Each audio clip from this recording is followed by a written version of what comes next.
Hello friend, સ્વાગત છે તમારું ગુજરાતી રેસીપી કિચનની અંદર। આજે હું તમારી સાથે શેર કરીશ ખાવામાં એકદમ હેલ્ધી અને સ્વાદિષ્ટ ચના ચાટ મસાલા બનાવવાની રેસીપી। તો બહાર મળે તેવા એકદમ ટેસ્ટી ચના ચાટ મસાલા તમે ખૂબ આસાનીથી ઘરે બનાવી શકો છો। તો ચલો ચના ચાટ મસાલા બનાવવાનું શરૂ કરીએ। તો ચના ચાટ મસાલા બનાવવા માટે તમે આ જોઈ શકો છો, મેં અહીંયા પહેલેથી જ ચનાને પલાળીને રાખ્યા હતા। અહીંયા મેં ચનાને ઓવરનાઇટ પલાળીને રાખ્યા હતા, એટલે કે આખી રાત મેં અહીંયા ચનાને પલાળીને રાખ્યા હતા। તો તમારે પણ આ જ રીતે ચનાને રાતભર અહીંયા પલાળીને રાખવાના છે, તો જ તમારા ચના એકદમ સોફ્ટ બનીને તૈયાર થશે અને ચના ચાટ મસાલા ખાવાની મજા આવશે। તો હવે આપણે અહીંયા ચનાને આખી રાત પલાળીને રાખ્યા હતા, તો અહીંયા ચના પલળી ગયા છે। તો હવે આપણે ચનાને કુકરમાં લઈને બાફી લઈશું। તો જે પાણીની અંદર મેં અહીંયા રાતભર ચણાને પલાળ્યા હતા, તે પાણીમાંથી મેં ચણાને કાઢી લીધા છે, તમે આ જોઈ શકો છો। તો ચણાને બાફતી વખતે આપણે જે પાણીની અંદર ચણાને પલાળ્યા હતા એ પાણીનો ઉપયોગ નથી કરવાનો। આપણે અહીંયા ચણાને બાફવા માટે ફ્રેશ પાણી લેવાનું છે। તો અહીંયા જે પાણીની અંદર ચણાને બાફ્યા હતા એ પાણીને આપણે હવે કાઢી નાખીશું। આ પાણીનો આપણે અહીંયા કોઈ પણ જગ્યાએ ઉપયોગ નથી કરવાનો। તો હવે ચણાને બાફવા માટે આપણે એક કુકર લઈશું। કુકરની અંદર આપણે જે અહીંયા ચણાને રાતભર માટે પલાળીને રાખ્યા હતા એ લઈ લઈશું। સાથે જ કુકરની અંદર 1 ગ્લાસ જેટલું પાણી ઉમેરીશું। સાથે જ અડધી ચમચી જેટલું મીઠું ઉમેરીશું। અડધી ચમચી મીઠું ઉમેરી લીધા પછી હવે આપણે ચણાને બાફવા માટે કુકરનું ઢાંકણ બંધ કરી 4 વિસલ કરી લઈશું। કુકરની આપણે અહીંયા 4 વિસલ કરી લીધી છે અને કુકર આપણું અહીંયા ઠંડુ પણ થઈ ગયું છે।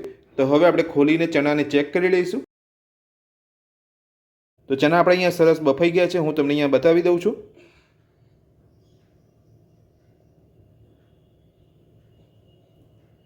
તમે જોઈ શકો છો એકદમ આસાનીથી આપણો ચણો અહીંયા તૂટી રહ્યો છે। તો ચણા આપણે અહીંયા સરસ બફાઈ ગયા છે। તો આ રીતના તમારા અહીંયા ચણા બફાવા જોઈએ। આપણે અહીંયા ચણાને બફવા માટે 4 વિસલ કરી છે, પણ જો તમારા ચણા ના બફાયા હોય તો તમારે અહીંયા 1 થી 2 વધારે વિસલ કરી લેવાની છે। તો ચણા આપણે અહીંયા સરસ બફાઈ ગયા છે। તો હવે આપણે ચણા ચાટ મસાલાનો એક સ્પેશિયલ મસાલો બનાવીશું। તો ચણા ચાટને વધારે ટેસ્ટી બનાવવા માટે આપણે અહીંયા ચણા ચાટની એક સ્પેશિયલ મસાલાની પેસ્ટ બનાવીશું। તો મસાલાની પેસ્ટ બનાવવા માટે તમે આ જોઈ શકો છો, મેં એક બાઉલ લીધો છે। તો બાઉલની અંદર સૌથી પહેલાં આપણે નાની અડધી ચમચી જેટલું મરચું લઈશું। અડધી ચમચી ગરમ મસાલો લઈશું। અડધી ચમચી ધાણા જીરું પાવડર લઈશું। અડધી ચમચી ચાટ મસાલો લઈશું। જો તમારી પાસે ચાટ મસાલો ના હોય તો તમે અહીંયા આમચૂર પાવડર પણ લઈ શકો છો। સાથે જ અડધી ચમચી શેકેલા જીરાનો પાવડર લઈશું। અડધી ચમચી સંચર પાવડર લઈશું। તો ચણા ચાટની સ્પેશિયલ પેસ્ટના આપણા બધા જ મસાલા અહીંયા બાઉલની અંદર લઈ લીધા છે। હવે આપણે બાઉલની અંદર મસાલા સાથે 2 થી 3 ચમચી જેટલું ગરમ પાણી ઉમેરીશું। આપણે અહીંયા ગરમ પાણી જ મસાલાની અંદર ઉમેરવાનું છે। પાણી ઉમેરી લીધા પછી અહીંયા મસાલાને ચમચી વડે મિક્સ કરી લઈશું। તો ચના ચાટને વધારે ટેસ્ટી બનાવતી આપણી મસાલાની પેસ્ટ બનીને તૈયાર છે। તો ચના ચાટ માટે આ રીતની મસાલાની પેસ્ટ બનાવી લીધા પછી આપણે મસાલાની પેસ્ટને કૂક કરીશું। તો મસાલાને કૂક કરવા માટે તમે આ જોઈ શકો છો, મેં ગેસ ઉપર એક પેન મૂક્યું છે। પેનની અંદર આપણે અહીંયા 1 ચમચી તેલ ઉમેરીશું। તો આપણે અહીંયા માત્ર 1 ચમચી તેલનો જ ઉપયોગ કરવાનો છે, અહીંયા વધારે તેલની તમારે જરૂર નહીં પડે। તો તેલને આપણે ગરમ થવા દઈશું। તો તેલ આપણું અહીંયા ગરમ થઈ ગયું છે। તો હવે આપણે તેની અંદર 1 નાની ચમચી જીરું ઉમેરીશું। સાથે જ 2 ચપટી જેટલી હિંગ ઉમેરીશું। 1 ચમચી આદુની પેસ્ટ ઉમેરીશું।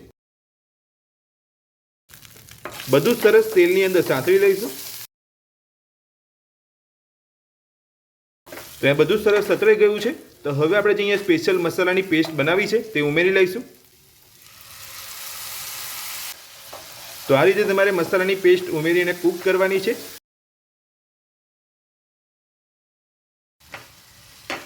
તો બધી જ પેસ્ટ આપણી અહીંયા સરસ સતરાઈ ગઈ છે। તો હવે આપણે તેની અંદર બાફેલા ચણા ઉમેરી લઈશું। ચણાને સરસ અહીંયા મસાલા સાથે મિક્સ કરી લઈશું। તો અહીંયા તમારે 2 થી 3 મિનિટ જેટલું મિક્સ કરવાનું છે, જેથી અહીંયા મસાલા તમારા સરસ અહીંયા ચણા સાથે ભળી જાય। તો આ રીતે અહીંયા મિક્સ કરતી વખતે અહીંયા તમારે ટેસ્ટ કરી લેવાના છે ચણાને। જો તમને અહીંયા કોઈ પણ પ્રકારનો મસાલો ઓછો લાગતો હોય તો તમારે અહીંયા ઉમેરી લેવાનો છે। જો તમે અહીંયા ચણાની અંદર બાફેલા બટાકાને કટ કરીને ઉમેરવા માંગતા હોય તો ઉમેરી શકો છો। તમે આ જોઈ શકો છો, આપણે અહીંયા ચણાને 3 થી 4 મિનિટ અહીંયા મિક્સ કરી અને મસાલા સાથે અહીંયા કૂક કરી લીધા છે। તો હવે આપણે તેની અંદર સ્વાદ પ્રમાણે મીઠું ઉમેરીશું। તો આપણે અહીંયા મસાલો બનાવતી વખતે અહીંયા સંચાર પાવડરનો ઉપયોગ કર્યો હતો। તો આપણે અહીંયા જે મીઠું ઉમેરીએ છીએ તમારે અહીંયા ધ્યાન રાખીને ઉમેરવાનું છે, અહીંયા વધારે ના પડી જાય। તો અહીંયા સ્વાદ પ્રમાણે મીઠું ઉમેરી લીધા પછી સરસ આપણે અહીંયા મિક્સ કરી લીધું છે। તો હવે આપણે ગેસને બંધ કરી લઈશું। તો તમે જોઈ શકો છો ચણા સાથે આપણો મસાલો એકદમ સરસ અહીંયા મિક્સ થઈ ગયો છે। તો આપણે અહીંયા મસાલા ચણા સરસ બનીને તૈયાર થઈ ગયા છે। તો હવે આપણે આ મસાલા ચણાને ઠંડા થવા દઈશું અને ત્યાર પછી આપણે ચણા ચાટ બનાવીશું। તો ચણા આપણે અહીંયા મીડિયમ ઠંડા થઈ ગયા છે. જ્યારે તમારા ચણા મીડિયમ ઠંડા થાય ત્યાર પછી જ તમારે અહીંયા ડુંગળી ટામેટા એ બધું એડ કરવાનું છે. જો તમે અહીંયા ગરમ ચણાની અંદર બધું એડ કરી દેશો તો તમારા ડુંગળી ટામેટા બધું ઢીલું પડી જશે. તો અહીંયા આપણે ચણા મીડિયમ ઠંડા થઈ ગયા છે. તો હવે આપણે ચણાની અંદર સૌથી પહેલાં ઝીણી સમારેલી ડુંગળી ઉમેરીશું. તો ડુંગળીનું પ્રમાણ તમે તમારી રીતે વધતું ઓછું કરી શકો છો. તો હવે આપણે તેની અંદર ઝીણી સમારેલી કાકડી ઉમેરીશું. સાથે જ ચણા ચાટનો સ્વાદ વધારવા માટે તેની અંદર ઝીણા સમારેલા ટામેટાં ઉમેરીશું. ઝીણા સમારેલા લીલા ધાણા ઉમેરીશું. સાથે જ એક લીંબુનો રસ ઉમેરીશું. તો બધું જ આપણે અહીંયા મિક્સ કરી લઈશું. તમે આ જોઈ શકો છો, બહાર મળે તેવી એકદમ ટેસ્ટી આપણી અહીંયા ચણા ચાટ બનીને તૈયાર છે. અને સરસ આપણે અહીંયા મિક્સ કરી લીધું છે. તો હવે આપણે ચણા ચાટને એક પ્લેટની અંદર સર્વ કરી લઈશું. તો બહાર મળે તેવી ટેસ્ટી ચણા ચાટ મસાલા બનીને આપણી તૈયાર છે. તો આ ચણા ચાટ બનાવવાની રેસીપી તમને મારી કેવી લાગી મને કોમેન્ટ બોક્સની અંદર કોમેન્ટ કરીને જરૂરથી જણાવજો.